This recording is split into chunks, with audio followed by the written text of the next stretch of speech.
Balenciaga. Yeah, so anyone who's not familiar with what has happened, they put up a advertising campaign with children holding bondage teddy bears, and then people started looking deeper into their images and noticing that books in the background were written by pedophiles, and they were finding other names in the background of their images that you Google, that person has taken illicit photos of children. Basically, Balenciaga is rife head to toe with these little hidden cookies all linking to child molestation and pedophilia. Let me tell you something. If I have a little girl, I would never let her do any kind of modeling because that business is just filled with pedophiles and degenerates. But if I sent her on a photo shoot, thought my little girl's going to shoot for Balenciaga, that's good, and told her mother to go take her down to the photo studio, and she came back holding teddy bears in BDSM sexual bondage gear, I'd lock and load. I don't think many people understand why this is happening. The chance of it being a coincidence, not just the child. You know, the thing is, I'm going to give Balenciaga the benefit of the doubt.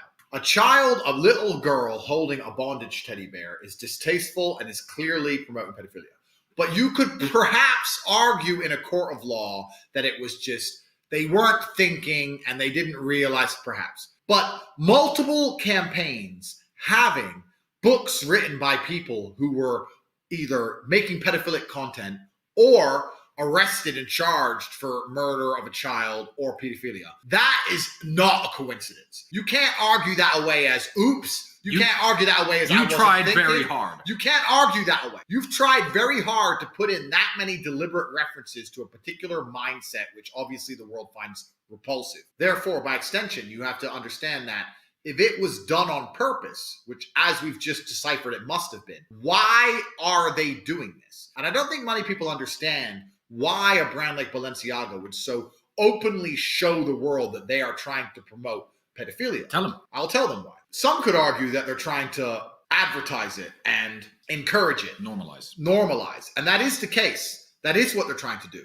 But it actually goes a level deeper than that. Satanists, people who worship Satan, believe in karmic retribution. They believe that they can suffer the consequence of lying and tricking you. So the very simple premise is this. If I sell poison apples and I write apples and you come and eat one, I poisoned you. But if I sell poison apples and I have a sign that says apples, they're poison, and you come and eat one, you committed suicide. I haven't murdered you. You've committed suicide. That's what Satanists believe. Satanists believe by telling you what they're doing, they don't have any karmic retribution. I'm not responsible for I'm not responsible for all the negative fallout from my actions if they understood what I was doing and allowed me to do it. This is why they show you and tell you what they're doing. If I show you and tell you that we are pedophiles and you continue to buy our products, then you're supporting pedophilia. And you're obviously okay with us being pedophiles. If I do it hidden behind your back, then you can argue and say, I didn't know they were pedophiles. But by showing you, I've shown you I'm a pedophile. You still want to wear my t-shirt. So obviously what I'm doing is okay. And this karmic retribution model and the way that Satanists view the world, and when I say Satanists, I genuinely mean people who worship real Satan. The people who are in charge of these brands and in charge of the Western world and in charge of the Matrix genuinely worship Satan. When you understand the idea of karmic retribution, you can apply that to so many scenarios. They're doing this with everything. This Balenciaga thing is not just a messed up advertising campaign and stupid cookies and little hidden things. No, this is pedophiles telling you they're pedophiles. Genuinely in real time. And I kind of feel like there's a revolution going on.